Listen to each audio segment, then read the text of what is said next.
Investment in securities are subject to market risk. Please carry out your due diligence and read all the related documents carefully before investing. Channel को subscribe करना ना भूलें और हमारे ताज़ा video सबसे पहले देखने के लिए बेल आइकन को दबाएं।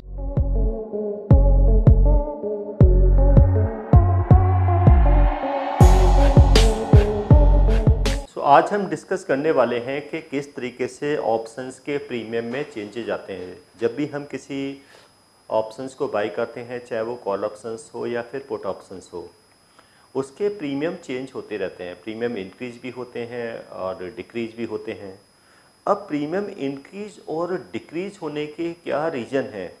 एक रीज़न तो डिमांड और सप्लाई होता है, और लेकिन सेकंड रीज़न यानी कि किस बेसिस पे में जो प्रीमियम में चेंजेस आ रहे हैं, तो उसके कुछ फैक्टर्स जो हमने पहले डिस्कस किए थे, जिसमें spot price, strike price, time to expiry, volatility and risk free rate of interest, ये 5 ऐसे फैक्टर होते हैं जिससे ऑप्शंस के जो प्रीमियम होते हैं वो कैलकुलेट होते हैं। अब ये जो 5 फैक्टर्स हमने डिस्कस किए थे, तो जिसमें जो फर्स्ट जो फैक्टर जिसके बेसिस पर हम किसी ऑप्शंस के प्रीमियम में जो चेंजेस होते हैं वो देखते हैं, तो वो होता है उसका स्पॉट प्राइस। अब जब किसी हम ऑप्शंस को बाई करते हैं, चाहे वो कॉल ऑप्शंस हो या फिर पुट ऑप्शंस हो, नॉर्मली कॉल ऑप्शंस को कब बाई किया जाता है? जब किसी अंडरलाइन को लेके हमारा व्यू बुलिश होता है, तो हम उसमें राइट टू बाई लेते हैं कॉल ऑप्शंस को बाई करके। और अगर हमें किसी अंडरलाइन को लेके बेयरिश व्यू होता है, तो हम उसका पुट ऑप्शंस बाई करते हैं और पुट के थ्रू मिलता है हमें राइट टू सेल। तो इसका मीनिंग यही है, जब हमारा व्यू बुलिश होता है तो हम उसका कॉल ऑप्शंस बाई करते हैं, जब हमारा व्यू बेयरिश होता है तो हम उसका पुट ऑप्शंस बाई करते हैं। अब क्योंकि एक्चुअल में जो ट्रेड है अंडरलाइन का, वो कहाँ पर हो रहा है? स्पॉट मार्केट में, क्योंकि स्पॉट मार्केट के बेसिस पर ही फ्यूचर में एजम्पशन की जाती है या ऑप्शंस के थ्रू राइट्स लिए जाते हैं। तो कोई कॉल ऑप्शन, तो जो हम एजम्पशन कर रहे हैं कि प्राइस इंक्रीज होगा अंडरलाइन का, तो वो हम कहाँ पर कर रहे हैं? स्पॉट मार्केट में, कि स्पॉट मार्केट में प्राइस इंक्रीज होगा, इसलिए हमने उसका कॉल ऑप्शंस को बाई किया। जब कॉल ऑप्शंस को बाई करते हैं तो उसके बाद उसका हम एक स्ट्राइक चूज करते हैं। अब जब स्ट्राइक चूज करते हैं तो हर स्ट्राइक का जो प्रीमियम होता है वो अलग होता है, यानी कि उस स्ट्राइक के बेसिस पर एजम्पशन की जाती है कि इस लेवल से जो स्पॉट प्राइस है वो इंक्रीज होगा। तो यहाँ पे फिर 3 टाइप के ऑप्शंस आ जाते हैं, in the money, at the money और आउट ऑफ द मनी। अब ये कॉल भी ITM, ATM, OTM होती हैं, और पुट भी in the money, at the money और आउट ऑफ द मनी होते हैं। तो जब हम किसी अंडरलाइन का कोई भी ऑप्शंस को बाई करेंगे, तो उसको स्ट्राइक को चूज करेंगे। तो यानी कि जो स्ट्राइक को किसके बेसिस पे चूज करेंगे कि अभी स्पॉट में प्राइस क्या चल रहा है। अब सपोज करो हम कोई निफ्टी में ट्रेड कर रहे हैं, तो निफ्टी का स्पॉट देखेंगे कि निफ्टी का स्पॉट क्या है, और उसके बेसिस पर स्ट्राइक को चूज करेंगे। अब क्योंकि जो हम स्ट्राइक को चूज करेंगे, अगर हमें मार्केट लग रहा है कि इंडेक्स निफ्टी अप जाएगा और निफ्टी को लेके हमारा व्यू बुलिश है, तो हमारे उसका एक कॉल ऑप्शन बाई करेंगे, और कॉल ऑप्शन बाई करेंगे तो उसका हम जो भी एक स्ट्राइक है, स्ट्राइक का सिलेक्शन करेंगे, उसके बेसिस पे कॉल को बाई करेंगे। अब जो कॉल को बाई करेंगे, तो यानी कि जब स्पॉट प्राइस इंक्रीज होगा तो कॉल का प्रीमियम इंक्रीज होगा। तो ये जो कैलकुलेशन होगी, यानी कि स्पॉट प्राइस के बेसिस पर प्रीमियम्स में क्या चेंजेस आएगा, तो ये एक्चुअल में कैलकुलेशन होती है। और इसके लिए जो ग्रीक्स यूज किया है, क्योंकि जो 5 जो हमने फैक्टर डिस्कस किए थे कि spot, strike, volatility, time to expiry और risk free rate of interest, उसके लिए यहाँ पर 5 ग्रीक्स हैं, डेल्टा है, गामा है, थीटा है, वेगा है एंड आरोचेरो है। अब ये 5 फैक्टर्स के बेसिस 5 जो ग्रीक्स हैं। अब इनमें से जो सबसे मेन ग्रीक है वो है डेल्टा, क्योंकि स्पॉट प्राइस में कोई भी चेंजेस होंगे तो उसके बेसिस पर प्रीमियम्स में क्या चेंज आएगा, ये कैलकुलेशन होती है डेल्टा से। तो यहाँ पे देखा जाएगा कि सबसे पहले जो अंडरलाइन है, अंडरलाइन, अब सपोज करो अंडरलाइन यहाँ पे है वो है निफ्टी। अब निफ्टी है, क्योंकि जो भी निफ्टी के स्पॉट में मूव आएगा उसके हिसाब से निफ्टी के कॉल और पुट ऑप्शंस में के प्रीमियम में चेंजेस आएंगे। तो जो भी अंडरलाइन होती है, यानी कि अब चाहे वो स्पॉट में हो या फिर वो फ्यूचर्स में हो, तो उसका जो डेल्टा होता है, यानी कि जो ग्रीक से डेल्टा, ऐसे कोर्स के बारे में बात करना चाह रही हूं जिस कोर्स को करने के बाद आपके लिए सारे दरवाजे खुल जाते हैं। आप जो करना चाहें वो कर सकते हैं। आप इस फील्ड में जॉब करना चाहें, आप जॉब कर सकते हैं। आप अपना खुद का ब्रोकिंग हाउस ओपन करना चाहें, आप अपना ब्रोकिंग हाउस ओपन कर सकते हैं। आप सेल्फ ट्रेडिंग करके पैसा कमाना चाहें, आप वो कर सकते हैं। आप फ्रीलांसिंग करना चाहें, वो कर सकते हैं।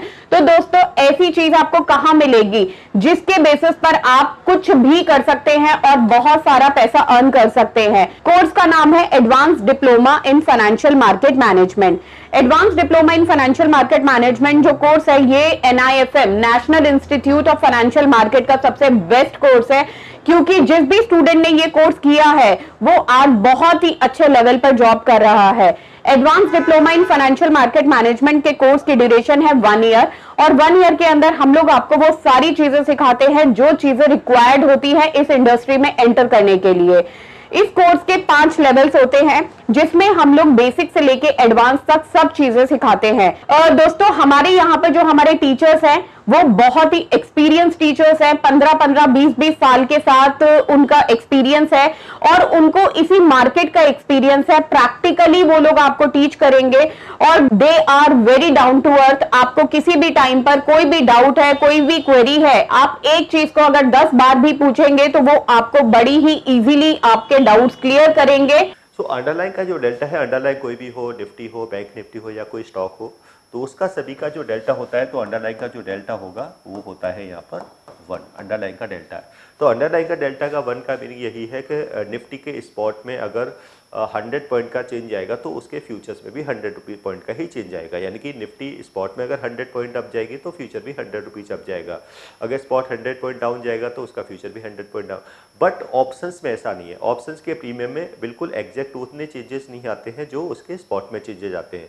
तो वो जो चेंजेस आते हैं वो डेल्टा के बेसिस पर आते हैं, यानी कि हमने जिस स्ट्राइक का ऑप्शन बाई किया है उसका डेल्टा क्या है। अब उसके लिए तो ये कह सकते हैं कि अगर हम देखें कि जो डेल्टा का यूज़ किया है, तो डेल्टा से हमें क्या आइडिया लगता है कि डेल्टा हमें ये बताता है कि स्पॉट में चेंज होने पर प्रीमियम से यानी कि क्या चेंजेज आएंगे, यानी कि अंडरलाइन के प्राइस में चेंज होने पर प्रीमियम में क्या चेंजेस आएंगे, ये कैलकुलेशन यहाँ पर डेल्टा से होती है। अब डेल्टा, क्योंकि यहाँ पर देखेंगे तो जो डेल्टा होता है, सपोज करो अगर हम कॉल ऑप्शंस को देखें या पुट ऑप्शंस को देखें, कॉल के डेल्टा की रेंज होती है 0 to +1 और पुट के डेल्टा की जो रेंज होती है तो वो होती है 0 to -1। यानी कि कॉल के डेल्टा की रेंज 0 to +1, पुट के डेल्टा की रेंज होती है 0 to -1। एक तो ये है। तो इसका मीनिंग यही होगा कि जब हम किसी ऑप्शंस यानी कि कॉल ऑप्शंस या पुट ऑप्शंस को बाय करेंगे तो उसका जो डेल्टा होगा, कॉल का डेल्टा 0 से 1 के बीच में होगा और पुट का डेल्टा 0 to -1 के बीच में होगा। यानी कि कॉल का डेल्टा ऑलवेज पॉजिटिव होगा और पुट का डेल्टा ऑलवेज यहाँ पर नेगेटिव होता है। अब क्योंकि जो एट द मनी पॉइंट होता है, यानी कि एट द मनी का जो स्ट्राइक होता है, यानी कि एट द मनी कॉल हो या एट द मनी का जो पुट हो, उसका जो डेल्टा होता है वो अप्रॉक्स 0.5 के आसपास होता है। इसका जो डेल्टा होगा, यानी कि ATM कॉल हो या ATM पुट हो, इसका डेल्टा होता है 0.5। तो यानी कि ये अप्रॉक्स फिक्स है कि यानी कि एट द मनी का जो डेल्टा होगा वो 0.5 के आसपास होगा। यानी कि बट कॉल का ये प्लस में रहेगा, पुट का रहेगा -0.5। बट अब जैसे जैसे हम स्ट्राइक को चेंज करेंगे ATM से अगर हम ITM की तरफ जाएंगे तो कॉल का जो डेल्टा है, यानी कि जब ITM करेंगे तो कॉल का जो डेल्टा है वो इंक्रीज होगा और अगर हम कॉल को OTM की तरफ जाएंगे तो उसका डेल्टा डिक्रीज होगा। तो यानी कि ITM का डेल्टा जो है वो जब ATM से ITM की तरफ जाएंगे डेल्टा इंक्रीज होगा और ATM से OTM की तरफ जाएंगे तो डेल्टा यहाँ पर क्या होगा, डिक्रीज होगा। अब जब कॉल ITM होती है, सपोज कोई भी स्ट्राइक है, उस स्ट्राइक की कॉल अगर ITM है तो उस समय पुट जो है OTM होगी। अब यहाँ पर हम एक एग्जांपल देख लेते हैं कि सपोज करो निफ्टी का जो स्पॉट है अभी वो 25,000 है। निफ्टी का स्पॉट 25,000, तो जो 25,000 का जो स्ट्राइक होगा वो क्या हो जाएगा, ATM हो जाएगा। यानी कि अगर हम 25,000 के स्ट्राइक की कॉल ऑप्शंस को बाई करेंगे या फिर पुट ऑप्शंस को बाई करेंगे तो उनका डेल्टा क्या रहेगा, 0.5 ही रहेगा। बट अगर हम कॉल को बाई करेंगे तो वो प्लस में रहेगा और पुट को बाई करेंगे तो वो माइनस में रहेगा। बट अगर हम कॉल को सेल करेंगे तो कॉल का डेल्टा फिर नेगेटिव हो जाएगा और अगर हम पुट को सेल करेंगे तो पुट का डेल्टा यहाँ पर हो जाएगा पॉजिटिव। तो यानी कि जब तो इस तरीके से देख सकते हैं कि जैसे जैसे हम स्ट्राइक को चेंज करेंगे, सपोज करो हम 25,100, 25,200, 25,300 या 25,400, जैसे जैसे हम स्ट्राइक को इंक्रीज करते जाएंगे कॉल का डेल्टा क्या होता जाएगा, डिक्रीज होता जाएगा, पुट का इंक्रीज होता जाएगा। क्योंकि कॉल हायर स्ट्राइक की क्या होंगी, वो ओटीएम होंगी और जो पुट होंगी वो आईटीएम होंगी। यानी कि जैसे जैसे हम स्ट्राइक को डिक्रीज करेंगे कॉल का डेल्टा इंक्रीज होता जाएगा, पुट का डेल्टा यहाँ पे डिक्रीज होता जाएगा। अब यहाँ पे अगर हम कैलकुलेशंस को देखें कि सपोज करो हमने कोई कॉल ऑप्शन बाई की है और जिसका डेल्टा 0.5 है, तो उस केस में अगर कोई हम 25,000 की स्ट्राइक का कोई कॉल ऑप्शन बाई करते हैं और सपोज करो उसका प्रीमियम अभी 120 रुपीज़ है। 120 रुपीज़ क्या है, यानी कि ये कॉल का प्रीमियम क्या है यहाँ पर 120 रुपीज़ है। कौन सा 25 की स्ट्राइक का, 25,000 का। NIFM के पास बहुत सारे कोर्सेज हैं, जिनमें से एक कोर्स के बारे में मैं अभी आपको इस वीडियो के माध्यम से बताना चाहती हूँ। कोर्स का नाम है advance level of smart investor. ये जो कोर्स है उन्हीं लोगों के लिए बनाया गया है जो इस मार्केट में काम करना चाहते हैं, इस मार्केट से पैसा कमाना चाहते हैं। क्या क्या चीजें जरूरी होती हैं ट्रेडिंग करने के लिए या इन्वेस्टमेंट करने के लिए, वो सारी चीजें हम लोग अपने इस कोर्स के माध्यम से आपको सिखाते हैं। सबसे पहले इस मार्केट में एंटर करने से पहले हमें बेसिक चीजों की नॉलेज होना बहुत जरूरी है। जैसे कि हमें पता होना चाहिए इक्विटी मार्केट क्या है, हमें पता होना चाहिए फ्यूचर एंड ऑप्शन मार्केट क्या है, कमोडिटी मार्केट क्या है, करेंसी मार्केट क्या है, इंडियन मार्केट्स क्या होती हैं, बाहर की मार्केट्स क्या होती हैं, उनमें किस तरीके से काम होता है, कैसे काम होता है, कैसे चीज़ों को खरीदना है, कैसे बेचना है। दोस्तों, इन सभी चीज़ों के लिए हमारा एक ऑल इन वन कोर्स है जिसका नाम है advance level of smart investor. Advance level of smart investor के अंदर हम लोग 70% प्रैक्टिकल ट्रेनिंग देते हैं, आप खुद चीजों को प्रैक्टिकली समझ सकें। NIFM की बहुत सारी ब्रांचेस हैं। हमारे जो ट्रेनर्स हैं वो मार्केट के एक्सपर्ट्स हैं, जिनके पास 15 से 20 साल का एक्सपीरियंस है। वो सारा का सारा एक्सपीरियंस आपको इस कोर्स के माध्यम से वो अपना शेयर करेंगे। अगर निफ्टी स्पॉट में, क्योंकि इस समय स्पॉट भी क्या है, निफ्टी का यही है, और हमने जो स्ट्राइक लिया है निफ्टी का वो भी क्या है 25,000 है, और 25,000 का स्ट्राइक का कॉल का प्रीमियम क्या है 120 रुपीज़ है। अब पुट का प्रीमियम सपोज करो यहाँ पर 110 रुपीज़ है। तो जैसे जैसे स्पॉट प्राइस इंक्रीज होगा तो कॉल का प्रीमियम इंक्रीज होगा। अब कॉल का प्रीमियम किस बेसिस पे इंक्रीज होगा, अकॉर्डिंग टू डेल्टा होगा। अब जैसे जैसे निफ्टी सपोज करो अगर 40 पॉइंट अप गई तो प्रीमियम में क्या चेंज आएगा, 40 मल्टीप्लाई 0.5 यानी कि 20 रुपीज़ का चेंज आएगा। यानी कि प्रीमियम 20 रुपीज़ इंक्रीज होगा और पुट का प्रीमियम 20 रुपीज़ यहाँ पे डिक्रीज हो जाएगा। सेम अगर यहाँ पे देखें कि जैसे जैसे स्पॉट डिक्रीज होगा यानी कि स्पॉट डाउन जाएगा, तो उसी रेशियो में यहाँ पर कॉल का प्रीमियम डिक्रीज होगा और पुट का प्रीमियम इंक्रीज होगा। बट अगर हम इंदा मनी लेंगे और इंदा मनी में सपोज करो इंदा मनी हमने कोई कॉल ऑप्शंस बाई किया और कॉल ऑप्शंस बाई किया है 24,700 का। अब 24,700 का जबकि स्पॉट क्या है 25,000 है। अब इसका जो डेल्टा है वो है सपोज 0.7। तो इसका मीनिंग यही होगा कि निफ्टी अगर 25,000 से सपोज करो 25,050 हो जाता है स्पॉट पे, यानी कि 50 रुपीज़ का चेंज आया। तो जो एट द मनी कॉल है तो उसका प्रीमियम कितना इंक्रीज होगा, 50 मल्टीप्लाई 0.5 यानी कि ये प्रीमियम इंक्रीज होगा सिर्फ 25 रुपीज़। बट अगर हमने कोई इंदा मनी कॉल को बाई किया है तो उस केस में क्या होगा, तो यहाँ पे 50 मल्टीप्लाई 0.7 तो यानी कि प्रीमियम में चेंज आएगा 35 रुपीज़ का। तो यही रीज़न है कि जब हम कोई डे ट्रेडर है या एक इंट्रा डे ट्रेडर है तो उस समय नॉर्मली क्या होता है कि एटीएम का जो डेल्टा होता है वो 0.5 के हिसाब से होता है। तो जो मोस्टली जो ट्रेडर्स होते हैं या तो एटीएम ऑप्शंस को बाई करते हैं या फिर वो ओटीएम को बाई करते हैं। अब ओटीएम का डेल्टा कम होता है तो प्राइस अप जाने पर भी प्रीमियम्स में बहुत ज़्यादा चेंजेस नहीं आते कि प्रीमियम इंक्रीज नहीं होते हैं। तो डे ट्रेडिंग में हमें किस ऑप्शंस को बाई करना चाहिए, कॉल या पुट को, तो हमें डे ट्रेडिंग क्या कर रहा है, डे ट्रेडिंग कर रहे हैं तो always as a options buyer के लिए अगर उसको स्पॉट में चेंज आने पर प्रीमियम्स भी स्पीड से चेंजेस हो तो वहाँ पे ऐसा ऑप्शंस को बाई करना चाहिए जिसका जो डेल्टा है वो 0.7 के नियर हो। तो जिससे क्या होगा कि जैसे जैसे प्रीमियम में चेंज आएगा तो यानी कि जब स्पॉट में 10 रुपीज़ का चेंज आएगा तो उसके बेसिस पर प्रीमियम में 7 रुपीज़ का चेंज आएगा। तो ये एक एडवांटेजेस होता है कि आईटीएम ऑप्शंस पे ट्रेडिंग करने का। तो नॉर्मली जब भी कोई ऑप्शंस को बाई करें इंट्राडे में तो एक तो ये ध्यान रखना है कि 0.7 का, बट क्योंकि यहाँ पे हम जब मार्केट में व्यू बुलिश होता है तो हम कॉल को बाई कर सकते हैं या फिर पुट को सेल भी कर सकते हैं। बट क्योंकि टाइम वैल्यू का भी रिस्क होता है कि जो हम आगे डिस्कस करेंगे नेक्स्ट जो भी हम वीडियो बनाएंगे जिसमें हम टाइम वैल्यू का क्या फैक्टर होता है, टाइम वैल्यू की कैलकुलेशन किस तरीके से होती है।